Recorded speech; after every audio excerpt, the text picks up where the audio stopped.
नमस्कार, मैं हूं आपके साथ शिप्रा झा और आप देखना शुरू कर चुके हैं देश का पहला समझाने वाला बुलेटिन खबर तो समझिए। इस प्राइम टाइम बुलेटिन में हम आपको दिन भर की सबसे चर्चित खबरें दिखाते हैं और खबरों को विस्तार से समझाते भी हैं। तो आइए आज की 4 बड़ी खबरों को पहले शॉर्ट में देख लेते हैं और फिर आगे विस्तार से आपको समझाएंगे। बुलेटिन में आज सबसे पहले बात होगी शराबबंदी से ताड़ी को फ्री करना ठीक रहेगा। समझिए शाहबाद पर पीएम मोदी का फोकस क्यों है, बैठकों से समझिए क्या कुछ बड़ा होने वाला है और पाकिस्तान में शादी पर निशिकांत के सवाल को भी आपको समझाएंगे।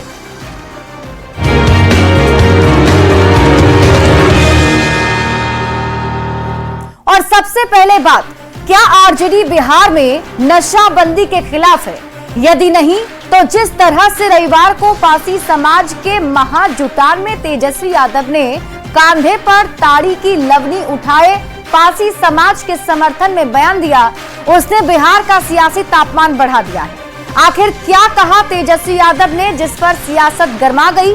सबसे पहले आप रिपोर्ट देखिए, फिर खबर तो समझिए।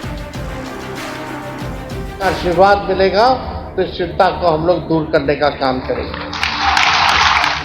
पटना के श्री कृष्ण हॉल में ताड़ी व्यवसायी महाजुटान कार्यक्रम में तेजस्वी यादव ने जो कहा, उस पर बिहार की सियासत गर्म हो गई है। नेता प्रतिपक्ष ने कहा कि महागठबंधन सरकार बनी तो ताड़ी को शराबबंदी कानून से बाहर किया जाएगा।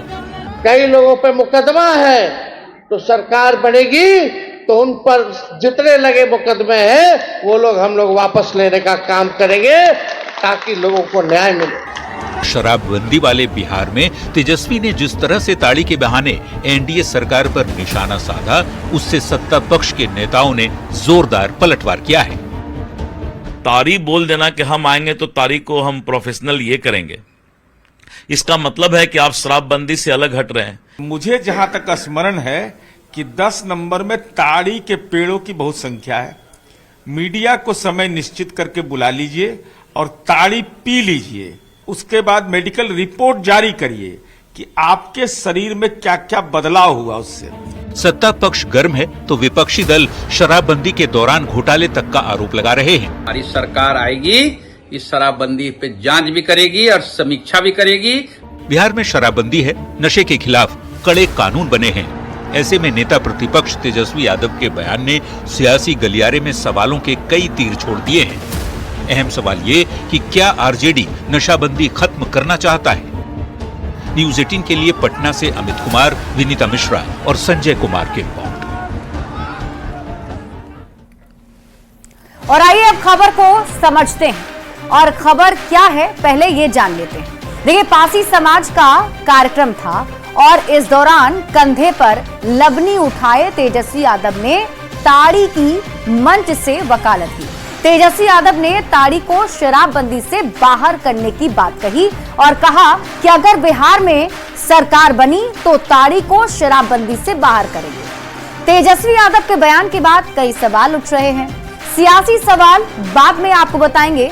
तेजस्वी यादव के बयान के बाद उठते सवालों के जरिए आप पहले खबर समझ लीजिए। पहला सवाल, क्या ताड़ी में कोई खराबी नहीं है? सवाल नंबर 2, क्या ताड़ी से नशा नहीं होता है? सवाल नंबर 3, क्या ताड़ी पीकर परिवार खराब नहीं होते हैं? सवाल नंबर 4, आरजेडी पूर्ण शराबबंदी से पीछे हट रही है? सवाल नंबर 5, क्या शराबबंदी खत्म होनी चाहिए? अब जबकि तेजस्वी यादव ने कहा है कि अगर उनकी सरकार बनी तो ताड़ी को शराबबंदी से मुक्त कर देंगे, तो ऐसे में सवाल तो ये भी बनता है कि शराबबंदी से ताड़ी को फ्री करना क्या ठीक रहेगा? आइए अब ताड़ी के इस्तेमाल के नुकसान को समझते हैं और जानते हैं कि क्या ताड़ी के इस्तेमाल से कोई बीमारी हो सकती है। तो आपको बता दें कि ताड़ी के इस्तेमाल से फैटी लीवर, हेपेटाइटिस या सिरोसिस का खतरा लोगों में बढ़ सकता है। इसके अलावा ताड़ी के इस्तेमाल करने से लोगों के पेट में जलन, अल्सर और पाचन संबंधी समस्याएं भी खड़ी हो सकती है। यही नहीं, ताड़ी के नियमित सेवन करने से नशे की लत लग सकती है और ताड़ी के अधिक सेवन कर लेने की वजह से भूख कम लगती है। लंबे समय तक ताड़ी पीने से हृदय संबंधी समस्याएं भी खड़ी हो सकती हैं और ताड़ी में बैक्टीरिया या हानिकारक पदार्थ हो सकते हैं जिससे स्वास्थ्य को नुकसान हो सकता है। तो ऐसे में सवाल है कि अगर कुछ ना कुछ नुकसान है तो फिर ताड़ी को शराबबंदी से हटाने की बात आखिर क्यों हो रही है? अब आप इसे समझिए। दरअसल ताड़ी बेचने का काम पासी समाज करता है। शराबबंदी हो जाने की वजह से ताड़ी बेचने वाली पासी समाज का धंधा प्रभावित हुआ है। 2023 के जातिगत सर्वे के अनुसार बिहार में पासी समाज की जो जनसंख्या है वो काफी ज्यादा है और ऐसे में कुल आबादी का 0.98% पासी समाज के लोग बिहार में रहते हैं और बिहार में इसी साल विधानसभा का चुनाव है। यही वजह है कि चुनाव से पहले पासी समाज पर डोरे डाले जा रहे हैं, क्योंकि चुनाव में करीब 1% वोट भी बहुत मायने रखता है और यही वजह है कि तेजस्वी यादव पासी समाज को गोलबंद करने के लिए ये बयान देते हुए नजर आए। बढ़ते हैं आगे और बात अगली खबर की।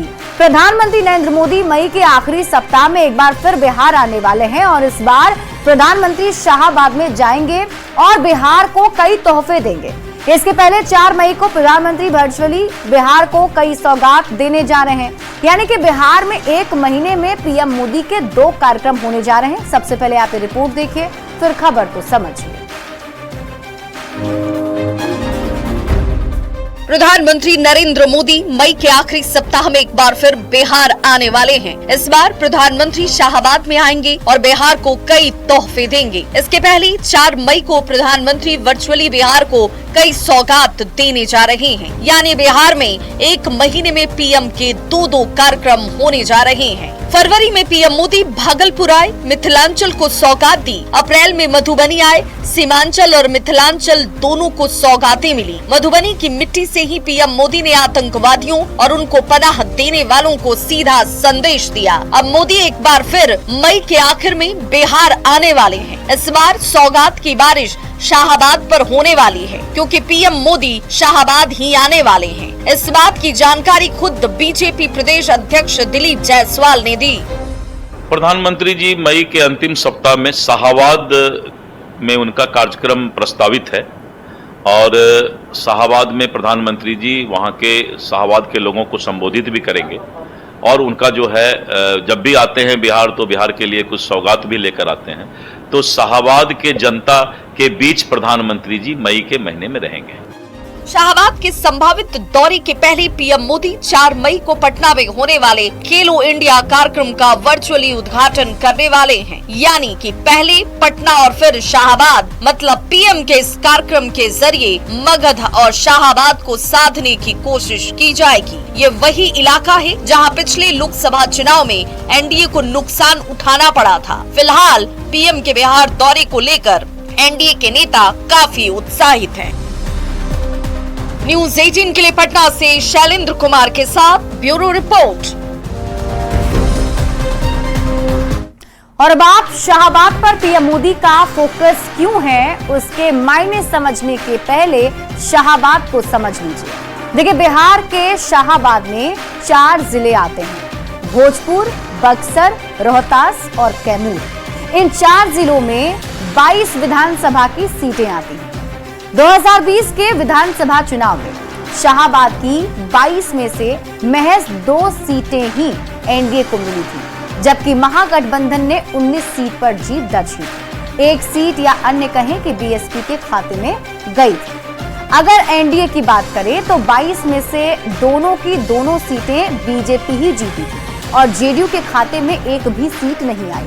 चुनाव के बाद भले ही बीएसपी से जीते जमा खान जेडीयू में शामिल हो गए। यानी कि 2020 के विधानसभा चुनाव में लालू प्रसाद के सामाजिक समीकरण का असर यहां देखने को मिला। वहीं दूसरी ओर एलजेपी के अलग चुनाव लड़ने की वजह से जेडीयू को नुकसान पहुंचा था। अब जरा लोकसभा सीटों को भी जान लेते हैं। देखिए, शाहाबाद में 4 लोकसभा की सीटें हैं: बक्सर, आरा, काराकाट और सासाराम। 2024 के लोकसभा चुनाव में शाहाबाद में एनडीए की करारी हार हुई थी। सभी 4 सीटों पर एनडीए के उम्मीदवार हार गए थे। यहां तक कि एनडीए के उम्मीदवार आरके सिंह और उपेंद्र कुशवाहा जैसे हैवी वेट उम्मीदवार की भी इन जगहों पर हार हो गई। अब आप समझिए कि शाहाबाद पर पीएम मोदी का फोकस आखिर क्यों है। तो 2020 और 2024 के रिजल्ट को पलटना है। 2025 में चूंकि 225 सीट जीतने के लिए शाहाबाद की 22 सीटें महत्वपूर्ण हैं और पीएम मोदी करिश्माई नेता है। पीएम मोदी के दौरे से हवा का रुख बदलेगा, यानी पीएम मोदी के दौरे से 2025 चुनाव में एनडीए को मदद मिलेगी और यही वजह है कि प्रधानमंत्री नरेंद्र मोदी का फोकस फिलहाल शाहाबाद पर टिका हुआ है। बढ़ते हैं आगे और बात अगली खबर की। जेडीयू सांसद रामप्रीत मंडल ने सीएम नीतीश कुमार को संयोजक बनाने की मांग की है और इसके बाद विपक्ष निशाना साध रहा है, जबकि एनडीए नेता रामप्रीत मंडल के बयान का बचाव कर रहे हैं। आप रिपोर्ट देखिए फिर खबर तो समझिए।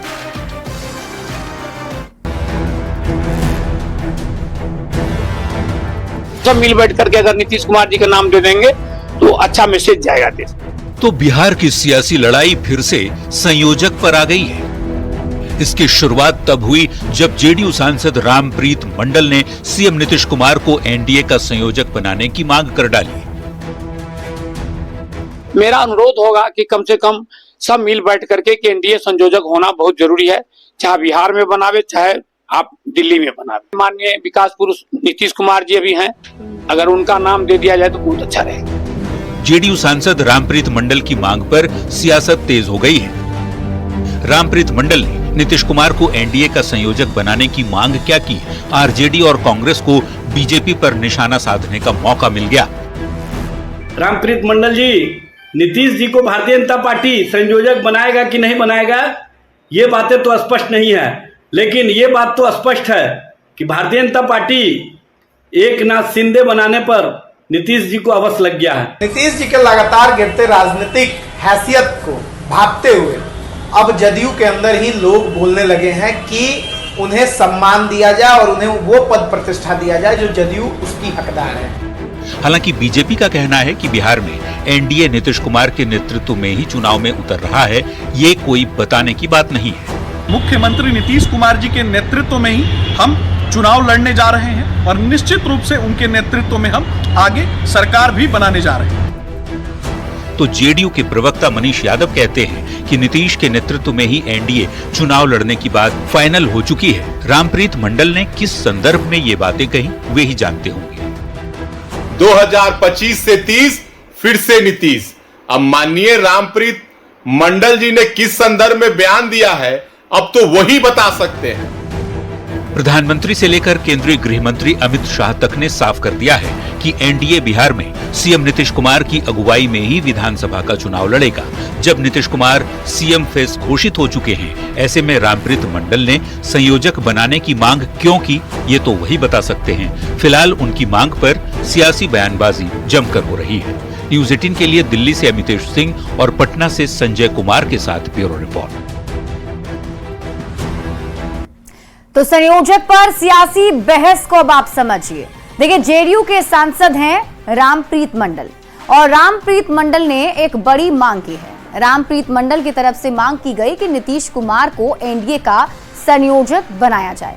रामप्रीत मंडल का कहना है कि संयोजक होने से जो आपसी तालमेल है वो काफी मजबूत होगा।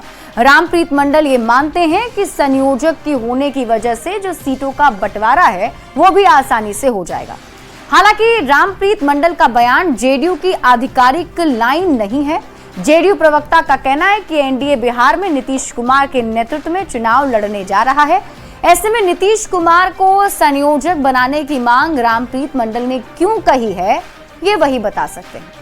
हालांकि रामप्रीत मंडल के बयान से विरोधियों को निशाना साधने का मौका जरूर मिल गया है और यही वजह है कि विपक्ष की तरफ से हमला खासतौर पर जेडीयू पर बोला जा रहा है। बढ़ते हैं आगे और बात अगली खबर ही करेंगे। पहलगाम हमले के बाद देश का माहौल पूरी तरह से बदला हुआ है और आतंकियों और उन्हें पालने वाले पाकिस्तान के खिलाफ लोगों का गुस्सा 7वें आसमान पर है। लेकिन जिस तरह से सेना प्रमुखों और देश के रक्षा मंत्रालय की बैठकें हो रही हैं, वो इस बात की ओर इशारा जरूर कर रही है कि कुछ बड़ा होने वाला है।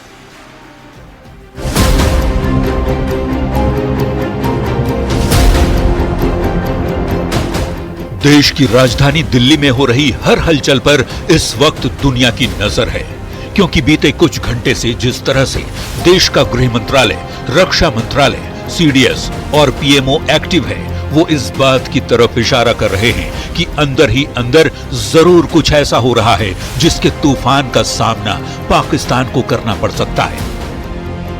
एक तरफ दिल्ली में बैठक हो रही थी तो दूसरी तरफ केंद्रीय मंत्री डॉक्टर जितेंद्र सिंह उधमपुर के डिप्टी कमिश्नर ऑफिस में अधिकारियों से मुलाकात कर रहे थे। मोदी जी के नेतृत्व में सारा देश आश्वस्त है। पहलगाम के बाद मोदी जी ने स्वयं देशवासियों को भी आश्वासन दिया, स्वयं वो हालात की मॉनिटरिंग कर रहे हैं। और यहाँ पर इसलिए बैठक करने का इसके पीछे ये भी विचार था कि ये कठुआ और उधमपुर बेल्ट में कुछ एक दिनों से इस तरह की गतिविधियाँ हुई हैं। अभी पिछले ही दिनों हमारा एक जवान यहाँ पर शहीद भी हुआ और कुछ ऐसी सूचनाएं थी कि यहाँ पर भी आतंकी इन पहाड़ों में घूम रहे हैं। यहाँ टोपोग्राफी थोड़ी सी कठिन है।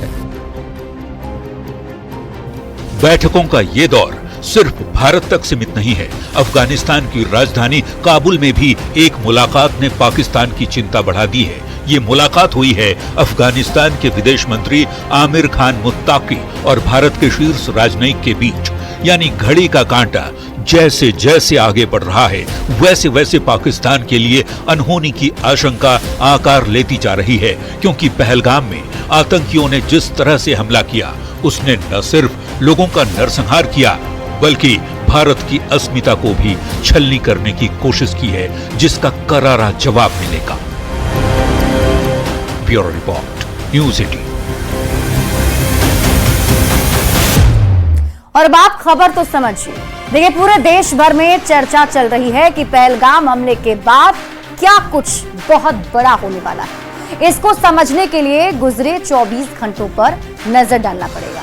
सबसे पहले पीएम नरेंद्र मोदी और रक्षा मंत्री राजनाथ सिंह के बीच एक बैठक होती है और ये बैठक 40 मिनट तक चली। इसके बाद chief of defence general Anil Chauhan ने रक्षा मंत्री राजनाथ सिंह से मुलाकात की और ये मुलाकात करीब आधे घंटे तक चली। इसके बाद बैठक में 45 मिनट चली और प्रधानमंत्री आवास पर भी एक मुलाकात हुई, जिसमें रक्षा मंत्री राजनाथ सिंह और प्रधानमंत्री नरेंद्र मोदी साथ में मौजूद थे और ये बैठक करीब 45 मिनट तक चली। यानी कि 45 मिनट तक दोनों के बीच बातचीत हुई। गृह मंत्रालय में बैठक बीएसएफ के डीजी दलजीत सिंह चौधरी और गृह सचिव गोविंद के बीच में बैठक हुई है। तो पहलगाम आतंकी हमले के बाद भारत सरकार ने पाकिस्तानी नागरिकों को भी देखे वीजा जो है वो रद्द कर दिया है और उनसे 48 घंटे के भीतर देश छोड़ने के लिए कहा था। अब इस आदेश के बाद बड़ी संख्या में ऐसी महिलाएं भी पाकिस्तान लौटने के लिए बॉर्डर पहुंची जिनकी शादी भारत में हुई है। अब इसे लेकर गोड्डा सांसद निशिकांत दुबे के एक दावे से सियासत गर्मा गई।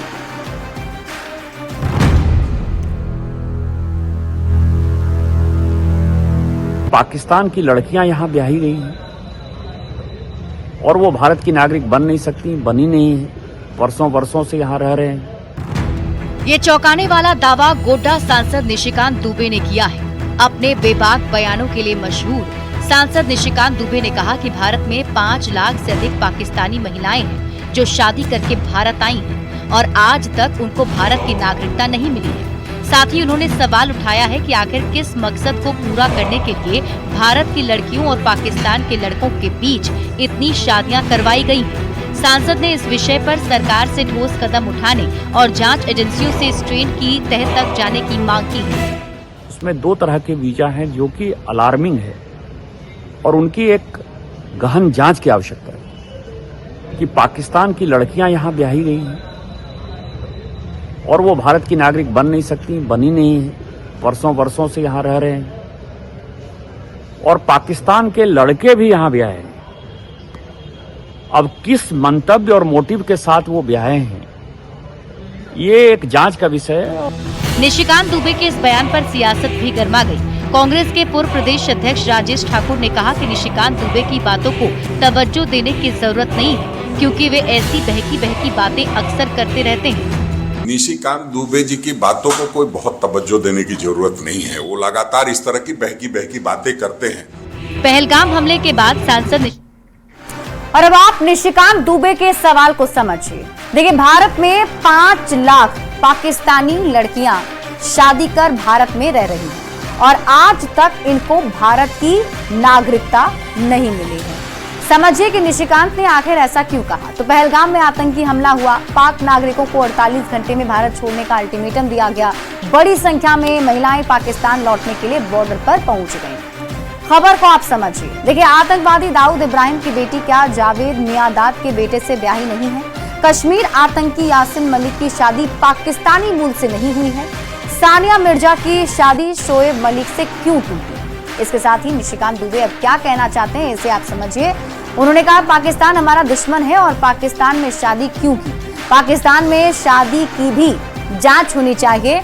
ये बड़ा सवाल निशिकांत दुबे की तरफ से उठाया गया है, जिस पर सियासत भी खूब हो रही है।